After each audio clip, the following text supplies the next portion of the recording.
सभी विद्यार्थियों का DR ऑनलाइन एकेडमी चैनल में आपका स्वागत, हार्दिक स्वागत। प्रिय विद्यार्थियों, राजनीति विज्ञान हम पढ़ रहे हैं। राजनीति विज्ञान 12th की, जिसका प्रथम भाग हमने पढ़ा, पहला पार्ट अपन ने पढ़ लिया, यानी ध्रुवीयता के दौर। और अब हम पढ़ेंगे दो ध्रुवीयता का अंत, जिसमें आपने देखा होगा दो ध्रुवीयता यानी सोवियत संघ और अमेरिका, जिसके बारे में अपन पढ़ रहे हैं। उसमें सबसे पहले अपन ने ध्रुवीयता के दौर के बारे में पढ़ा। आज हम पढ़ेंगे कि ध्रुवीयता का अंत कैसे हुआ, यानी सोवियत संघ और अमेरिका जो है, इन महाशक्तियों को का अंत कैसे हुआ, इनका विभाजन किस प्रकार हुआ, इसके बारे में हम पढ़ेंगे। देखिए, आज हम जो है ध्रुवीयता का अंत पार्ट 1 पढ़ रहे हैं, और पार्ट 1 में हम इसका परिचय पढ़ेंगे। इस पार्ट का परिचय के साथ साथ बहुत ही जो मोस्ट इंपोर्टेंट प्रश्न बनते हैं, मोस्ट क्वेश्चंस बनते हैं, इसके लिए जो बोर्ड एग्जाम के लिए जो महत्वपूर्ण है, उन सभी प्रश्नों पर हम विचार करेंगे।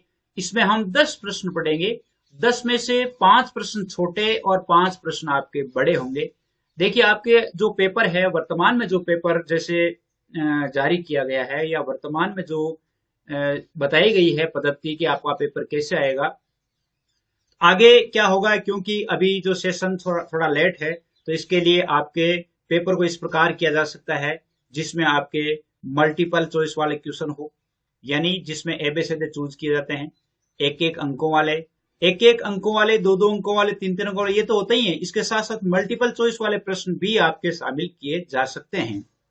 इसलिए आप ध्यानपूर्वक, मल्टीपल चॉइस वाले क्वेश्चंस बहुत सरल होते हैं, लेकिन इनको हल करना थोड़ा यानी कठिन होता है। कैसे? क्योंकि जब तक हमें पूरा पाठ याद नहीं होता है, तब तक हम एक ऑप्शन का चयन नहीं कर पाते हैं। तो इसलिए प्रत्येक पूरे पाठ को ध्यानपूर्वक देखें, ध्यानपूर्वक सुने। आपको सुनना है, सुनकर के जो मैं विश्लेषण बताऊंगा आपको, और जहां पे अंडरलाइन करना बताऊंगा, तो वहां आप अंडरलाइन कर लीजिएगा, वहां से प्रश्न बनने के चांस है। बोर्ड परीक्षा आपको पता है, हो सकता है मार्च अप्रैल में ही हो, सदा मार्च अप्रैल में ही होती है। अगर समय सही रहा, परिस्थितियां अनुकूल रही, तो परीक्षा आपकी मार्च अप्रैल में ही होनी है। इसलिए मैं तो उम्मीद करता हूं कि आप निश्चित रूप से मेरे साथ बने रहें। चैनल को सब्सक्राइब अवश्य कर लें। आपके लिए ये जो चैनल है, इस पर आपके 9610208295 इन पर आपके लिए बनाया गया है व्हाट्सएप ग्रुप, जिसमें बॉयज गर्ल्स के लिए अलग अलग बनाया गया। आप अपना नाम लिखकर भेजें और आपको ऐड कर दिया जाएगा। निःशुल्क है, किसी प्रकार की कोई फीस नहीं है। आप मेरे साथ बने रहें, आपको कंप्लीट सिलेबस करवाया जाएगा। यही नहीं, कक्षा 8वीं से लेकर के 12वीं तक के सारे विषय है वो आपको पढ़ाए जाएंगे। तो आप इस DR ऑनलाइन एकेडमी चैनल को आप सब्सक्राइब अवश्य करें, ताकि मेरा भी हौसला बढ़ता रहे, और अधिक से अधिक अपने साथियों को भी शेयर करें, इस पर चर्चा भी करें। जो प्रश्न आते हैं उन प्रश्नों पर चर्चा करें, तब जाकर के ही पेपर है वो क्लियर होता है। आपको पता है, राजनीति विज्ञान एक ऐसा विषय है जिसमें 100 में से 100 अंक प्राप्त किए जा सकते हैं, और 100 में से 100 अंक प्राप्त करने के लिए पाठ को पूरा पढ़ना जरूरी है। पाठ पूरा पढ़ लिया, लेकिन प्रश्न कैसा बनेगा, उसके संबंध में जब हम पाठ पढ़ेंगे, पाठ के साथ साथ हम उसकी चर्चा जरूर करेंगे। इसलिए आप निश्चित रूप से बने रहें मेरे साथ, और यहां पर हम चलते हैं दो ध्रुवीयता का अंत। इस पाठ का जो शुरुआत है वो देखिएगा। देखिए, इस पाठ का प्रथम भाग है ये। तो सबसे पहले शीत युद्ध के सबसे सरगर्म दौर में, जब शीत युद्ध चल रहा था, बर्लिन दीवार खड़ी की गई थी। कब की गई थी? बर्लिन की दीवार 1961 में बनी थी। ये कब बनी थी? 1961 में बनी थी। और ये दीवार शीत युद्ध का सबसे बड़ा प्रतीक थी। देखिए, यहां से एक प्रश्न बन सकता है कि शीत युद्ध का सबसे बड़ा प्रतीक क्या था? तो वो क्या था? बर्लिन की दीवार। यहीं से एक प्रश्न बन गया। 1989 में पूर्वी जर्मनी की आम जनता ने इस दीवार को गिरा दिया। इस दीवार को गिराया कब? यानी 1989 में। इसमें प्रश्न पूछे जाएंगे, और इसकी परिणति दूसरी दुनिया के पतन और शीत युद्ध की समाप्ति के रूप में हुई। जब बर्लिन की दीवार गिरा दी गई, आम जनता के समझ में आ गया था कि ये जो शक्तियां हैं, इनसे जनता का कोई भी हित नहीं हो रहा है। तब जनता ने उनका विरोध करना शुरू किया, और फिर इससे दूसरी दुनिया के पतन से शीत युद्ध की समाप्ति हो गई। अब दूसरा विश्व युद्ध जब हुआ था, उसके बाद में विश्व युद्ध के बाद है वो जर्मनी है वो विभाजित हो गया था, लेकिन अब एकीकरण हो गया। यानी बर्लिन की दीवार 1960-70 के आसपास उनका एकीकरण हो गया, 89-90 में, सॉरी। सोवियत संघ के खेमे में शामिल, सोवियत संघ के खेमे में यानी सोवियत संघ के साथ में जो 8 देश थे यूरोप के, उन्होंने एक एक करके जनता के प्रदर्शनों को देखकर अपने साम्यवादी शासन को बदल डाला। 8 देश थे, 8 देशों में साम्यवादी शासन था, यानी सोवियत संघ व्यवस्था थी उसमें।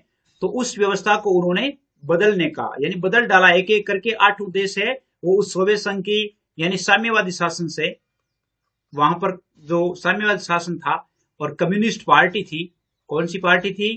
कम्युनिस्ट पार्टी थी। तो उस कम्युनिस्ट पार्टी के शासन को उन्होंने बदल दिया। शीत युद्ध के अंत के समय सोवियत संघ को यह सब चुपचाप देखते रहना पड़ा। ऐसा किसी सैन्य मजबूरी से नहीं हुआ, बल्कि आम जनता की सामूहिक कार्रवाई के दबाव के कारण हुआ और सोवियत संघ का विघटन हो गया। सोवियत संघ है वो एक पहले यानी बहुत सारे देश है वो उसमें शामिल थे, और जनता के हितों की पूर्ति नहीं कर पाया। कम्युनिस्ट पार्टी ने बहुत अधिक नियंत्रण कर लिया, और हर कार्य में, जनता के हर कार्य में वो हस्तक्षेप करते थे। इसलिए जनता ने उनका विरोध किया, उनके नियमों को तोड़ डाला, क्रांतियां हुई और सोवियत संघ का विघटन हो गया। अब सोवियत संघ का विघटन हुआ, इस अध्याय में देखिए हम क्या करेंगे। दूसरी दुनिया का जब विघटन हुआ, सोवियत संघ का जब विघटन हुआ, उसका कारण क्या था, परिणाम क्या था, और सोवियत संघ के विघटन या दूसरी दुनिया के विघटन से क्या आशय है, मतलब क्या है, अर्थ क्या है इसका। आशय यानी क्या अर्थ है भाई, दूसरी दुनिया का विघटन अपन पढ़ रहे हैं, तो इसका क्या अर्थ है, कारण क्या रहा, और फिर दूसरी दुनिया का विघटन हुआ तो उसका परिणाम क्या रहा। एक तो ये पढ़ेंगे, दूसरा पढ़ेंगे सोवियत शासन के पतन के बाद की दुनिया। सोवियत शासन का पतन हो गया, यानी साम्यवादी व्यवस्था समाप्त हो गई, और समाप्त होने के पश्चात वहां पर किस प्रकार की दुनिया आई, कैसा शासन आया, और इन देशों का भारत के साथ रिश्ते कैसे। देखिए, जहां कहीं भी हम विश्व की राजनीति को पढ़ते हैं, तो प्रत्येक देश की राजनीति को पढ़ने का अर्थ यही है कि भारत के साथ उनका क्या संबंध है, इसीलिए तो हम पढ़ते हैं, अन्यथा हमें पढ़ने की जरूरत ही क्या थी। अभी अपन ने पढ़ा था बर्लिन की दीवार। देखिए, ये बर्लिन की दीवार है, आपने देखा होगा, ये जो बर्लिन की दीवार है, इस दीवार को खड़ा किया गया। ये देखो बर्लिन की दीवार है, इस दीवार में एक तरफ पूर्वी है और एक तरफ पश्चिमी है। तो ये पूंजीवादी दुनिया और साम्यवादी दुनिया के विभाजन का प्रतीक थी। एक तरफ पूंजीवाद था, एक तरफ साम्यवाद था। एक तरफ क्या था, पूंजीवाद, और एक तरफ साम्यवाद था। और ये दीवार कब बनी थी, 1961 में बनी थी। और यह दीवार पश्चिमी बर्लिन को पूर्वी बर्लिन से अलग करती थी। पश्चिमी बर्लिन और पूर्वी बर्लिन, दो भागों में ये विभाजन हो गया था। दो भागों में विभाजन हो गया था। और इसकी जो लंबाई थी वो 150 किलोमीटर थी। कितनी लंबाई थी इसकी, 150 किलोमीटर पूछा जा सकता है। और यह दीवार लगभग 28 वर्षों तक रही। 28 वर्षों तक मतलब 1961 में बनी और 1989 में इसको तोड़ दिया गया। तो कितने वर्ष रही, 28 वर्ष रह गई, 28 वर्षों तक रही। और 9 नवंबर 1989 को जनता ने इसे तोड़ दिया गया। अब देखिए, इसमें पूरा फोटो नहीं है, यानी लोग क्या कर रहे हैं, इसमें छेद करते हुए दिखाई दे रहे हैं मुक्त आवागमन को संभव बनाने के लिए। यानी पूर्वी बर्लिन और ये पश्चिमी बर्लिन, इन दोनों को एक करने के लिए, यानी लोगों को ये समझ में आ गया था कि ये सिर्फ और सिर्फ हमारी व्यवस्थाओं को बदलने का काम किया गया है, इसलिए उन्होंने इसे तोड़ डाला। अब देखिए इसका क्या प्रभाव हुआ जब ये पूर्वी बर्लिन, या यूं कह सकते हैं कि बर्लिन की दीवार जब गिराई गई, तो इससे क्या हुआ, सोवियत प्रणाली क्या थी। सोवियत संघ, अपन ने पढ़ा था कि वहां पर कम्युनिस्ट पार्टी का शासन था, साम्यवादी शासन था। तो वहां पर शासन व्यवस्था कैसी थी, क्या थी। देखिए, समाजवादी सोवियत गणराज्य रूस में जो 1917 की क्रांति हुई थी, उसके बाद में अस्तित्व में आया। रूस में समाजवादी जो क्रांति है वो कब हुई थी, 1917 में। उसके बाद में ये सोवियत गणराज्य की स्थापना हुई। और ये क्रांति जो है 1917 की जो रूसी क्रांति थी, वो पूंजीवादी व्यवस्था के विरोध में हुई थी। किसके विरोध में हुई थी? पूंजीवादी व्यवस्था के विरोध में। पूंजीवादी व्यवस्था के विरोध में क्रांति की गई और समाजवाद के जो आदर्श और समतामूलक समाज था उससे प्रेरित, यानी समाजवाद और समतामूलक यानी साम्यवाद का कहने का अर्थ था कि यहां पर जो शासन है उसमें प्रत्येक व्यक्ति समान होना चाहिए, प्रत्येक व्यक्ति समान होना चाहिए। अब जैसे इसमें भी कई सारे दोष हैं, जब आप आगे आप जब फर्स्ट ईयर सेकंड ईयर में पढ़ेंगे राजनीति विज्ञान तो उसमें समाजवाद साम्यवाद और उनके क्या क्या अवगुण है, क्या क्या दोष है, क्या विशेषताएं हैं, वो सारी आगे के जो राजनीति है उसमें दिया हुआ है, जरूर आप पढ़ेंगे। तो ये है सबसे पहले मानव इतिहास में पूंजीवादी संस्था को समाप्त करने के सिद्धांत पर रची गई एक सबसे बड़ी कोशिश थी। पूंजीवादी व्यवस्था के विरोध में एक समाजवादी व्यवस्था थी और सोवियत राजनीतिक प्रणाली की धुरी कम्युनिस्ट पार्टी थी। यहां पर शासन किस पार्टी का था? कम्युनिस्ट पार्टी का था। वहां पर जो धुरी थी वो कम्युनिस्ट पार्टी थी और इसमें किसी अन्य राजनीतिक दल या विपक्ष के लिए कोई जगह नहीं थी। यहां पर केवल एक ही शासन था, एक ही दल था, कम्युनिस्ट पार्टी, और कोई विपक्षी पार्टी नहीं थी। जहां पर एक ही दल का शासन होता है तो वह शासक निरंकुश होता है। क्या होता है? निरंकुश होता है। और निरंकुश जो व्यवस्था होती है या निरंकुश जो शासन होता है उस शासन की बजाय तो जनता को विरोध करके और उस व्यवस्था को चेंज करना ही अच्छा होता है, क्योंकि एक दल से निरंकुशता आ जाती है, उसके विपक्ष में कोई न कोई दल होना चाहिए। जैसे अपने भारत में बहुदलीय प्रणाली है, कई ऐसे देश है जहां पर द्विदलीय प्रणाली है।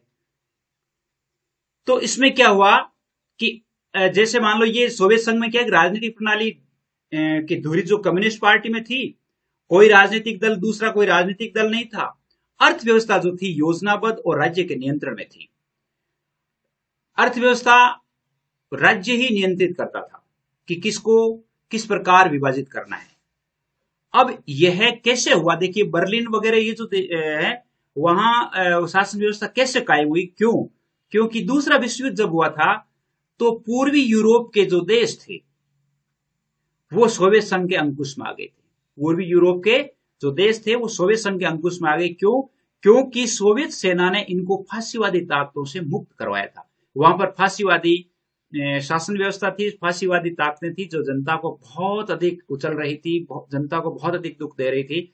उन सभी ताकतों से मुक्त कराने का काम है वो सोवियत संघ ने करवाया, और जिससे क्या है कि उन देशों ने सोवियत संघ की व्यवस्था को अपना लिया और इन सभी देशों में राजनीतिक और सामाजिक व्यवस्था जो है वो सोवियत संघ की समाजवादी प्रणाली शुरू हो गई। अब ये यहां जिन देशों में सोवियत संघ की समाजवादी या साम्यवादी समाजवादी प्रणाली थी उन्हीं देशों को दूसरी दुनिया कहा जाता है। तो दूसरी दुनिया, अगर मान लो आपसे पूछा जाए कि दूसरी दुनिया किसे कहा जाता है, तो दूसरी दुनिया का अर्थ है कि जिन देशों को सोवियत संघ ने फांसीवादी ताकतों के चंगुल से मुक्त करवाकर जहां पर सामाजिक और राजनीतिक व्यवस्था सोवियत संघ की समाजवादी प्रणाली की तर्ज पर रखी गई, उन्हीं देशों को या उन्हीं समाजवादी खेमे के देशों को दूसरी दुनिया कहा जाता है। और इस खेमे के जो नेता समाजवादी सोवियत गणराज्य यानी सोवियत संघ ही था। अब आगे क्या हुआ? देखिए दूसरे विश्व युद्ध के बाद सोवियत संघ महाशक्ति के रूप में उभरा। दूसरा विश्व युद्ध हुआ, दूसरे विश्व युद्ध के बाद में सोवियत संघ है वो एक बहुत बड़ी महाशक्ति बन गया, और अमेरिका को यदि छोड़ दिया जाए तो संपूर्ण विश्व में सोवियत संघ की बराबरी करने वाला कोई देश नहीं था। कोई भी ऐसी अर्थव्यवस्था विकसित नहीं थी जो सोवियत संघ की बराबरी कर सके, केवल अमेरिका थी। अपन पढ़ ही रहे हैं दो ध्रुवीयता, यानी दो ध्रुवीयता का मतलब है एक सोवियत संघ और एक अमेरिका है। सोवियत संघ की शासन व्यवस्था कैसी थी? वहां की संचार प्रणाली बहुत उन्नत थी, उनके पास विशाल ऊर्जा संसाधन था, खनिज तेल, लोहा, इस्पात, मशीनरी उत्पाद भी शामिल है, उन्हें अच्छे व्यवस्थाएं थी। और सोवियत संघ के दूर दराज के इलाके भी आवागमन की वहां पर सुव्यवस्थित व्यवस्था थी। विशाल प्रणाली के कारण वो आपस में जुड़े हुए थे, यानी दूर दराज के इलाके थे वो भी वहां पर भी साधन था, आवागमन का साधन था। इसलिए वहां पर ये जो व्यवस्था थी वो आपस में जुड़े हुए थे लोग। सोवियत संघ का घरेलू उपभोक्ता उद्योग भी बहुत उन्नत था। घरेलू उपभोक्ता उद्योग का अर्थ है कि वहां पर हर घर में काम था, यानी वहां पर जो उद्योग धंधे थे वो विकसित थे और प्रत्येक व्यक्ति को काम मिला हुआ था।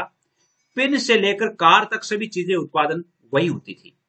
जैसे छोटी सी पिन से लेकर, यूं कह सकते हैं कि सुई से लेकर के, और बड़ी जो चीजें थी जैसे कार है या मशीनरी है, वो सारी की सारी वही उत्पादित होती थी। सरकार जो है वो बुनियादी चीजों जैसे स्वास्थ्य है, सुविधा है, स्वास्थ्य की सुविधा है, शिक्षा है, बच्चों की देखभाल है, लोक कल्याण के काम है, वो रियायती दर पर मुहैया करवाती थी। यानी समाज कल्याण की, यानी इनकी जो शासन था वो कल्याणकारी योजनाओं से परिपूरित था। कल्याणकारी योजनाएं उनमें चलाई जाती थी, जैसे स्वास्थ्य की है सुविधा है, शिक्षा है, बच्चों की देखभाल है, लोक कल्याण के अन्य काम है, वो सारे के सारे सरकार करती थी और हर घर में व्यक्तियों को काम मिला हुआ था।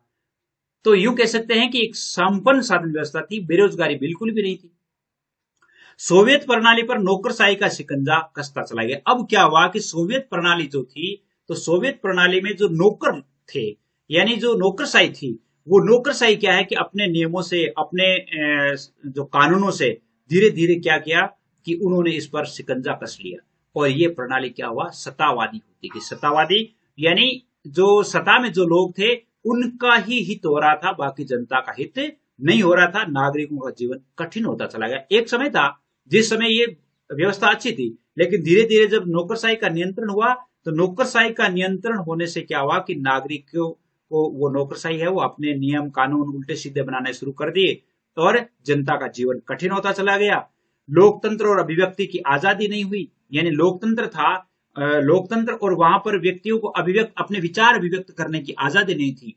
इसलिए लोग क्या करते थे, अक्सर चुटकुलों से और कार्टूनों में अपनी जो व्यथा थी या अपनी अभिव्यक्ति है वो प्रस्तुत करते थे।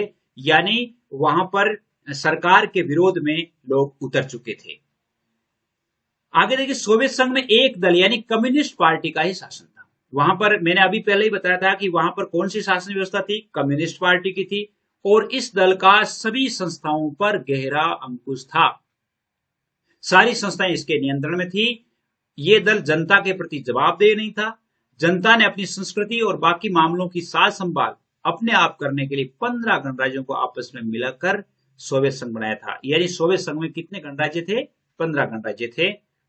हथियारों की होड़ में सोवियत संघ ने समय समय पर अमेरिका को बराबर की टक्कर दी, लेकिन उसे इसकी भारी कीमत चुकानी पड़ी। अब देखिए, जैसे मान लो आपसे पूछा जाए कि सोवियत संघ जो है वो जनता के हितों में कितना सुधार कर पाया या जनता की आकांक्षाओं को पूरा करने में कितना कारगर रहा, तो उसके बारे में हम ये कह सकते हैं कि वहां की जो व्यवस्था थी वो जनता के प्रति जवाबदेह नहीं थी। हथियारों की होड़ में, यानी हथियार खरीदने के लिए उन्होंने सर्वाधिक पैसे वो हथियारों को कलेक्ट करने में, संग्रहित करने में लगाया, जिससे जनता की स्थिति खराब हो गई। और वहां पर प्रौद्योगिकी और बुनियादी ढांचे जैसे परिवहन है, ऊर्जा के मामले में पश्चिमी देशों की तुलना में वो पीछे रह गया। सबसे बड़ी बात यह थी कि सोवियत संघ अपने नागरिकों की राजनीतिक और आर्थिक आकांक्षाओं को पूरा नहीं कर सका।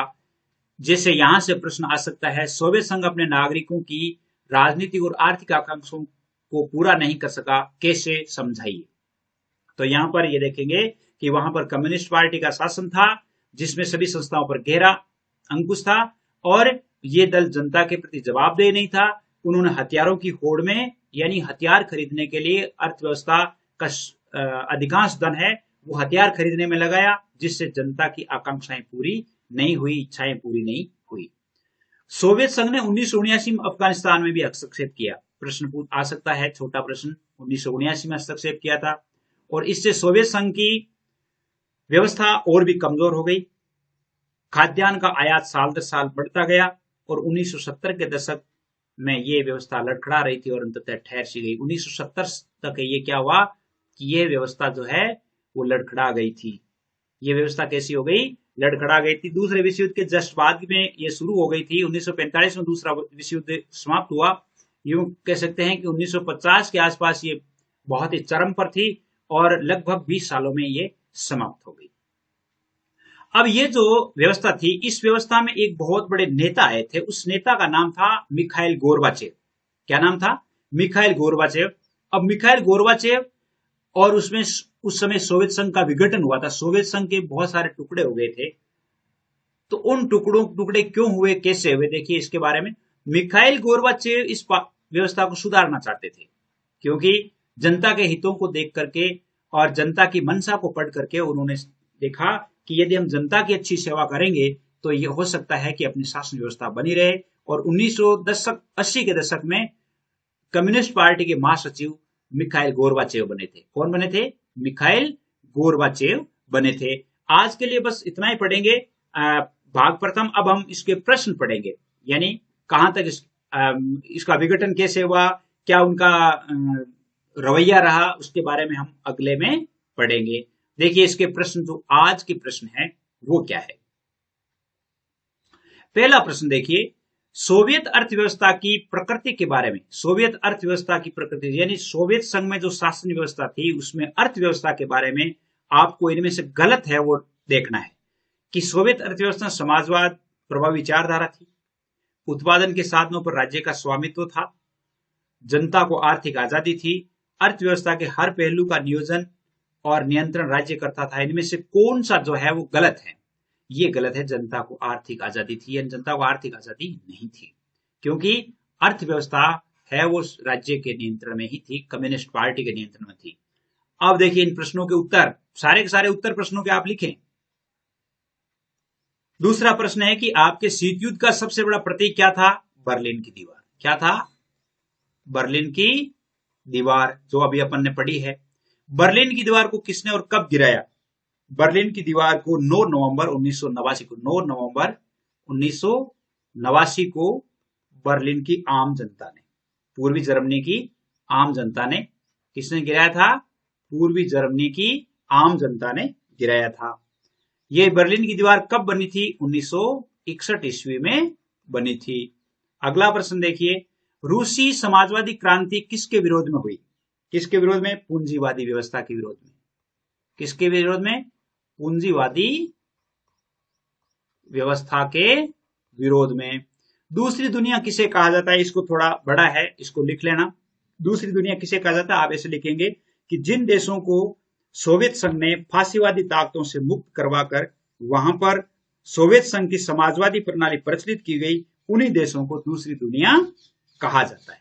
एक बार और सुन लो कि जिन देशों को सोवियत संघ ने फांसीवादी ताकतों से मुक्त करवाकर वहां सोवियत संघ की समाजवादी प्रणाली प्रचलित की गई या स्थापित की गई, उन्हीं देशों को दूसरी दुनिया कहा जाता है। ठीक है। सातवां प्रश्न देखिए, सोवियत संघ की अर्थव्यवस्था कैसी थी? इसके बारे में भी थोड़ा लिख लें। अगर एक लाइन में लिखना चाहे तो ये लिख सकते हैं कि अर्थव्यवस्था योजनाबद्ध और राज्य के नियंत्रण में थी। अर्थव्यवस्था योजनाबद्ध थी और राज्य के नियंत्रण में थी। तो इसमें इसे थोड़ा सा बड़ा भी आप लिख सकते हैं, बड़ा प्रश्न भी आ सकता है। तो इसमें आप ऐसे लिखेंगे कि सोवियत संघ की अर्थव्यवस्था समाजवाद के समतामूलक आदर्शों से प्रेरित थी। यह व्यवस्था पूंजीवाद के विपरीत समाज को समानता के सिद्धांत पर रचने की एक व्यवस्था थी और यहां कम्युनिस्ट पार्टी के सिद्धांत और शासन था। अर्थव्यवस्था योजनाबद्ध और राज्य के नियंत्रण में थी। सोवियत संघ में किस दल का शासन था? कम्युनिस्ट पार्टी का। कम्युनिस्ट पार्टी का। किस दल का शासन था? कम्युनिस्ट पार्टी का। सोवियत संघ अपने नागरिकों की राजनीतिक आर्थिक आकांक्षाओं को पूरा क्यों नहीं कर सका? बहुत इंपॉर्टेंट प्रश्न है, बहुत ही इंपॉर्टेंट है। इसको आप ऐसे लिखेंगे कि सोवियत संघ में एक ही दल कम्युनिस्ट पार्टी का शासन था और सभी संस्थाएं इस दल के कठोर नियंत्रण में थी। यह दल जनता के प्रति जवाबदेह नहीं था, हथियारों की होड़ में धन बर्बाद कर रहा था और अपने आप को विश्व में सर्वशक्तिशाली सिद्ध करने के चक्कर में जनता के राजनीतिक और जनता की आकांक्षाओं को पूरा नहीं कर सका। सोवियत संघ ने अफगानिस्तान में हस्तक्षेप कब किया? 1979 में।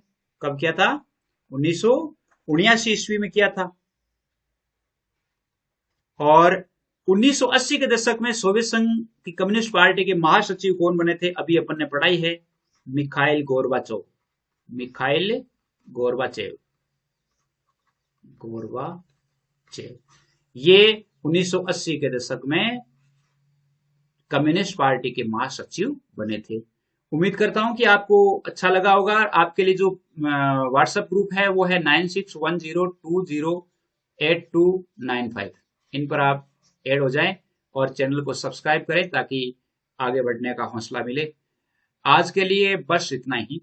जय हिंद, जय भारत।